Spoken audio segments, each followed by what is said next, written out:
Should we start with updates?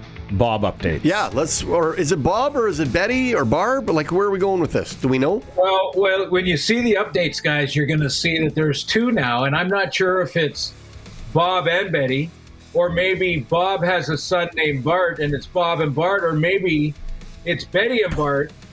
But that is my absolute ripped up, terrible front lawn, and in behind me there, with my U of S hat on, by the way, wearing proudly. Yeah. In behind me there are Betty and Bart, or Bob and Betty. I'm not sure. I'm going to go with Betty and Bart. Okay.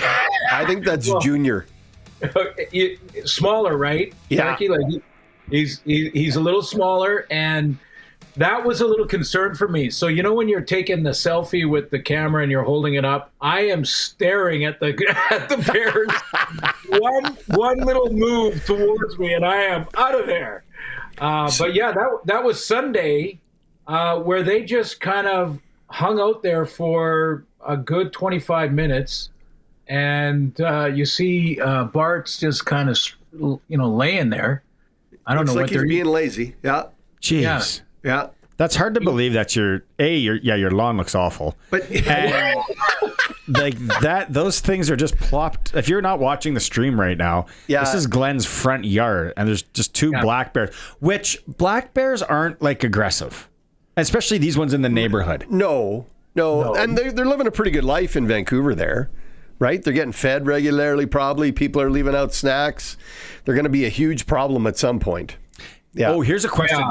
Do you know the answer to this question? Well, Sharky? I don't know the question yet. So anybody out there in Regina, Saskatchewan, in Saskatchewan, is it illegal to leave out food for, let's say, the rabbits in the neighborhood? It is illegal to feed wildlife. Is it? Yeah.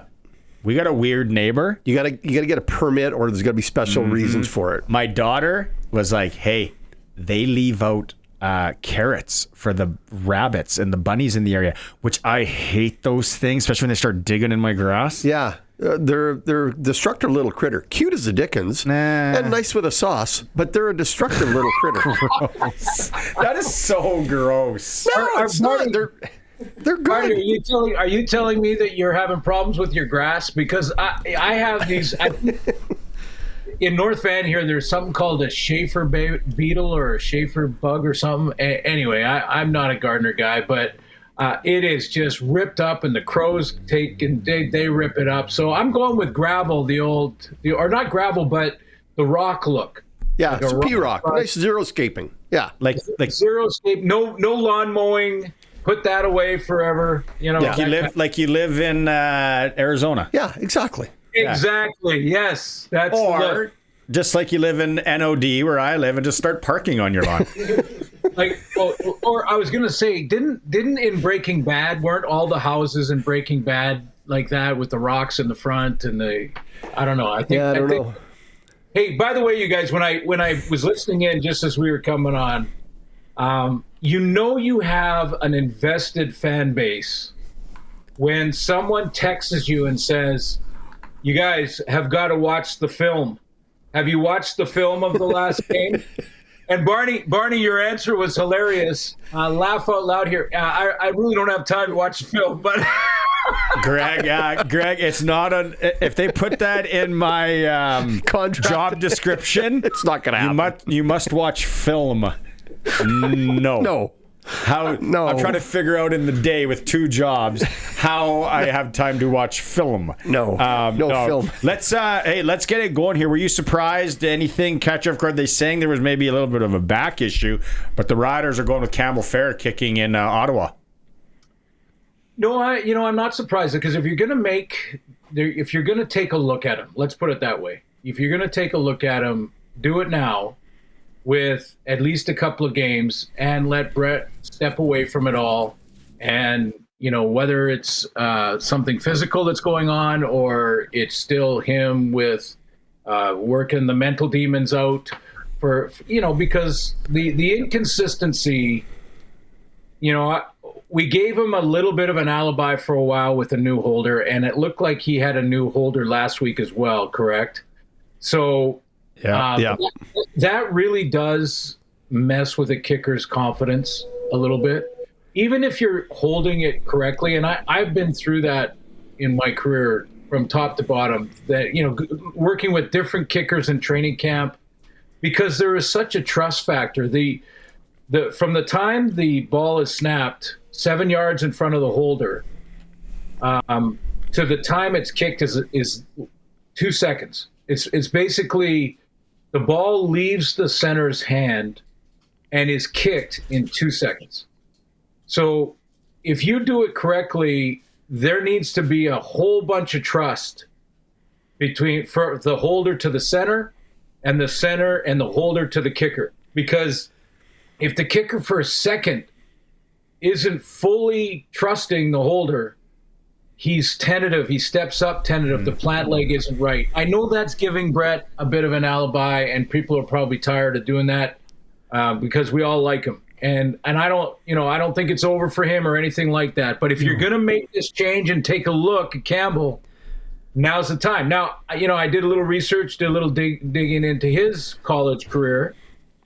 He's going to have to be better than 70% in this opportunity, and that's what he was in college with his long at 55. Now he's older and more mature and all of those things, and trained and got ready for this tryout and was drafted and all of those things. So you expect him to be better than he was in college, but he's got to be better than 70% if he wants to take this opportunity and then make it a tough decision for Corey Mace. Yep. I mean, we're not sure which way he goes, but you make it as a backup player when you get your opportunity. Make it tough on the coaches. Make them make a really hard choice between two guys. The way you described that, 2 seconds from three teammates completing three different motions, a snap, a hold, a kick. Think of another sport where three teammates have to do that in 2 seconds. Like, that's pretty unique, right? When you think of all the things that's got to go into it. Yeah. So there's a lot of trust, like you say, between Fair and whoever's going to be holding and the snapper that maybe they've built on the practice roster, if you will. Yeah, could be. And, you have to go out and you got to make it work. I mean, you got to take care of your responsibility. If he goes, 4 for 4 in this game against Ottawa and, is putting him deep past, showing a big leg that is consistent, the decision becomes harder for Coach Mace, because this is not just a game or two now for Brett. And, we'll take him for his word on the physical issue that he might have a bit of a sore back or whatever. But if that's true, then he's absolutely got to get that right before they put him back out there. Without a doubt. Yeah. We're going to have CJ Rivas playing safety for the Riders. There has been some miscommunication. There has been some big plays given up, and we've documented those. Those were shown. Hilaire for Edmonton last week, and then, against Montreal, there was a number of them. That stuff happens, Glenn, in football, and other teams are scouting it, and they might even need to know where the weakness is, and there could be some confusion. But to Sharky's point, when we were in hour one, he was saying he likes it. The Riders are trying some guys at different spots, seeing what you got and all that. For me, I'd rather get down to brass tacks and try putting guys, where we're going to see them here in a few weeks. Where's your stance on that? Yeah, I think the reps as a unit, there's two units on the field that have to be in sync, the O-line and the secondary. I mean, when you're in the front seven, you can run your stunts and blitzes and fly around and go to the ball. But if you're not coordinated in the back end, I always make the analogy of 5 links of chain together. And if you move the chain together, you're covering all the ground you can. But if you break that chain and 3 of you go in one direction and 2 in the other, now you've created a hole, and veteran quarterbacks will find that hole. So the communication involved in the O-line and the secondary is crucial to it. The downside of to me moving CJ Rivas is, unless Brooks and Rivas are going to do a lot of rotating back and forth, in other words, keep bringing Rivas down into the box, down close to the line of scrimmage, and maybe rotating Brooks back into the middle, or however you want to do it, maybe adding even a second DB in there, or I guess it would be a 6th DB in there. if he's not going to do that, and CJ Reavis is just going to play true safety, you're taking him out of position to make plays close to the line of scrimmage. And CJ Reavis is one of the best defenders that the Riders have. And he's got the instinct, so I have no doubt he'll be a good safety, and I have no doubt the communication level will be there and all of that. But if he's playing true safety, there's only going to be 4 or 5 times in a game where he will have a chance to make an impact unless they rotate him down. Now, I'm sure Corey will do that, and he'll bring him down close to the line and try to change things up by rotating the secondary. But unless they do it quite often, you're taking him away from the area where most of the stuff happens. I mean, one of the keys to being a good safety, an all-star safety, is to be patient. You have to be a great teammate, and you have to be patient. What I mean by that is your number one job as a safety is to protect the inside for your halfbacks. If you're in a zone look, you have a zone. Usually it's a deep zone. Sometimes you're robbing a curl or a crosser or things like that, but it's usually a deep zone. And you have to be responsible for that area. But if you're in any kind of man-to-man coverage, you're helping the 2 halfbacks and the short side corner. And you have to be in there. You have to be there. If you start messing around and jumping routes and things like that because you want a stat, you're leaving your teammates hanging out to dry. So that takes patience and it takes discipline. And that's going to be my question with Reavis. I've seen this happen many times where they take a really good linebacker that's a tweener and put him at safety due to injuries. And while they'll be a great safety, he's a great ball player, but is he going to be patient to be back there and take the plays when they present them, or is he going to get impatient and start to jump into the play and then leave guys? That's a good point. They've still got Marcus Sales, though, listed as a game-time decision. I mean, he's on the roster for this week, but he's GTD. That could change this whole look and makeup by the time we get to Ottawa. Yeah, I think when you look at the secondary, and of course, not having Tavon Campbell has been a hit. There's no question. But if they are busting coverages, and if you have a communication issue, that's what's happening. You're back there, and guys are not getting lined up right, or they're lined up right, and they aren't being disciplined in their drops and in their zones. And that's where a leader like Reavis can make sure that they know where they have to be and get there. And if they're not there and the quarterback doesn't notice and they get by with a big mistake, then he'll correct it in the huddle. It doesn't have to wait till after the game when you see the film. Even though Barney's not watching, the coaches are. I'm going to start tonight from midnight till 4 a.m. I'm going to watch film. I'll watch film. I just love the deadpan read. Yeah, I'm not going to do that. But that's the key, Sharky. Is I love CJ Reavis as a communicator. He'll make the plays when they're there for him, but I would be reluctant to leave him there when you're moving him away from the line of scrimmage. He has a chance to make way more plays close to the line of scrimmage. I've talked about the Riders a couple times before about not being bullies when they play. And by that, I mean not finishing teams, not being aggressive, taking advantage of every opportunity. I kind of felt we made way too many mistakes against Edmonton, so did everybody else. But do you think they're going to be bullies against Ottawa? They're going to go in there and they want to show that this 2-game losing streak is an anomaly. Like, you guys are going to get a licking. Yeah, I hear that sometimes, and I've actually heard Davis Alexander in Montreal say it, that's kind of their mentality, that they want to be bullies on offense and attack and things. I don't think at this level you can intimidate the opponent.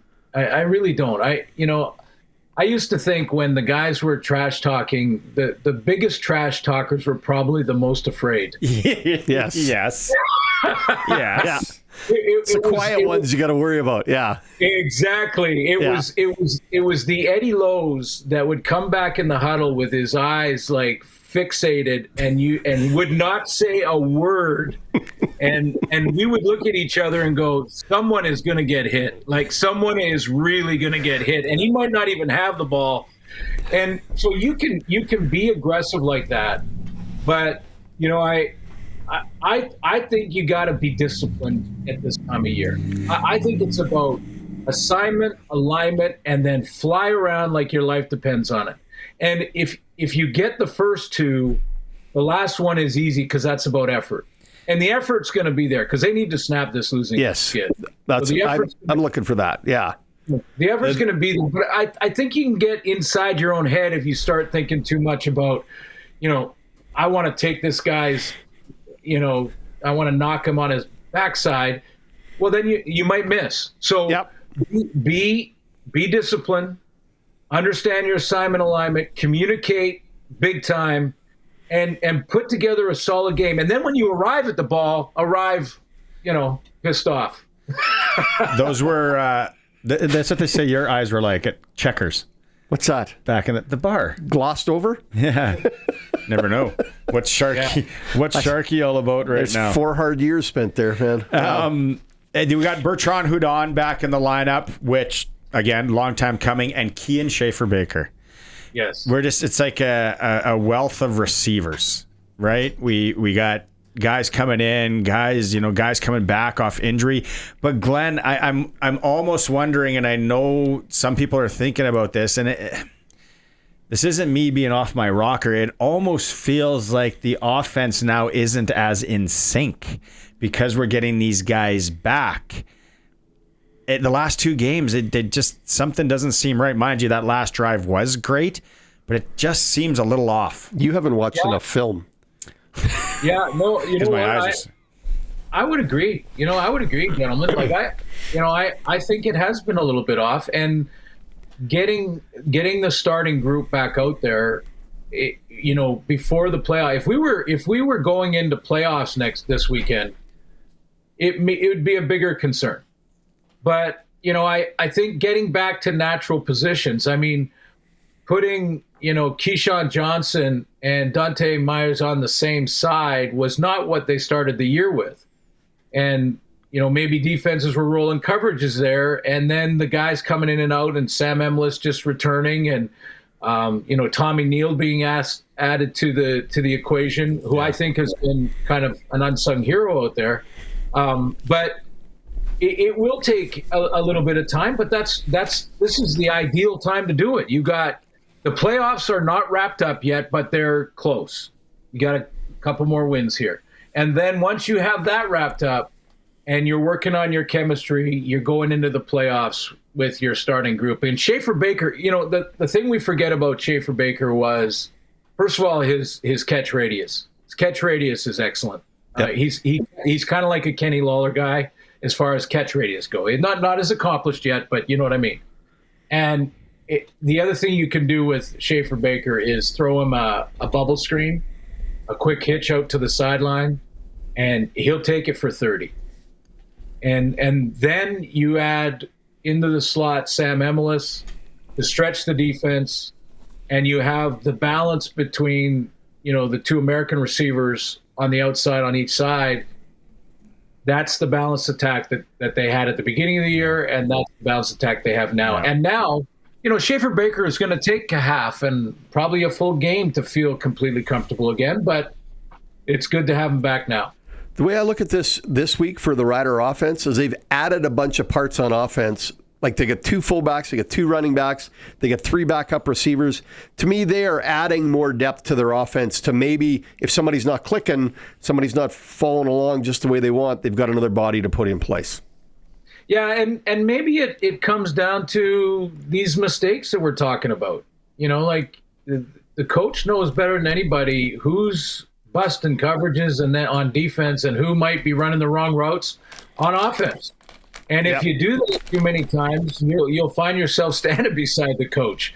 So that's, that may be why they're just sending the message through the roster creation of saying, listen, the mistakes we can't happen at this time of year. The one thing in Ottawa, guys, they won't have to deal with on offense is Lorenzo Malden.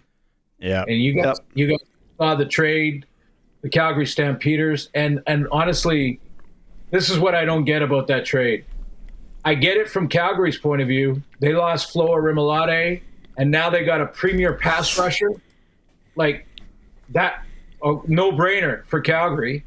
But I don't get it for Ottawa. I really don't get it for Ottawa. And I don't get it because if he's becoming a free agent at the end of the year, which he is, and you don't think you can sign him back, and you think, well, let's trade him before the deadline so that we get something for him, because we're not going to get him back in free agency. Okay, I'll give you the benefit of the doubt there, especially where they are in the standings. However, Lorenzo loves Ottawa. His daughter was born in Ottawa. He probably would have taken a hometown discount to play in Ottawa. See, this doesn't make sense from Ottawa's point of view to me. I thought for sure it was that you're not going to get anything for him. He's going to scram anyway. So at least you're getting something back. That's the way I read it. You're more in the know than I. What game do you have this weekend? I have the Calgary. Yeah. Okay. Let's go. Right. How are you handicapping this game? I feel it's a bit of a statement game from both. Yeah. We got good Zooms today. Talked to Lorenzo, by the way, who had such mixed emotions leaving Ottawa. So I know that from him directly. And is excited with this opportunity. We will put an ISO camera on second and long on Lorenzo Mulden. He is jacked. Like he wants people to remember 22. I think it was 22 when he had like 18 sacks or something and was the defensive player of the year. He wants people to remember that, and they're going to cut him loose. So it's going to be interesting. It is a bit of a statement game. I don't think you're going to see Vernon Adams get into his own head like he did in their matchup 2 weeks ago in Calgary. I mean, everybody talked to him about Nathan versus Vernon Adams. This is your chance to show, all that stuff. And he threw 2 picks in the first 6 throws. So I don't think you're going to see that out of VA this time. He's going to settle in and run the offense, and we should have a pretty, I would say, a higher scoring game, although every game is a journey. Never know. Okay, I want to leave you on this.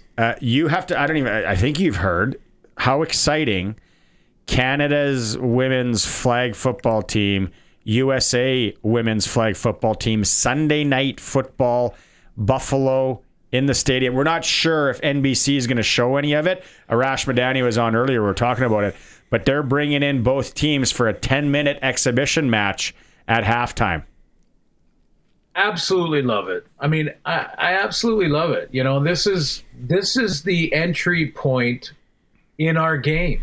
This is where young kids, first of all, we can showcase our great athletes that are going to represent the country in a couple of years in the Olympics.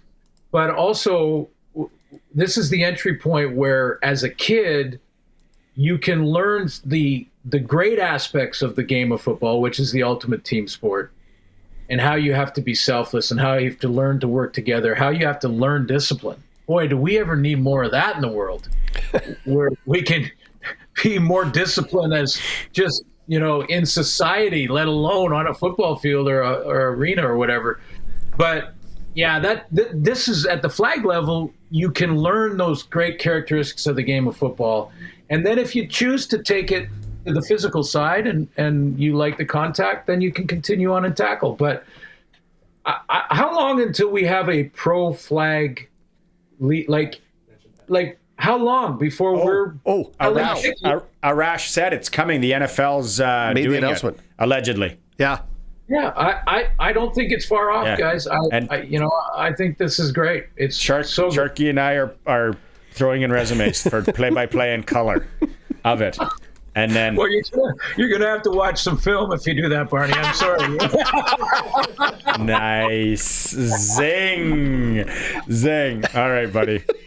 We can leave it on that. That was a good way. To go out. We'll regroup next week. Travel safe, buddy, and have a good weekend. Sounds good. Thanks, guys. Take care. Press coverage with Glen Suitor is for Bronco Plumbing and Heating, where professional service is guaranteed. They're going to treat you right. Get that furnace tuned up right now.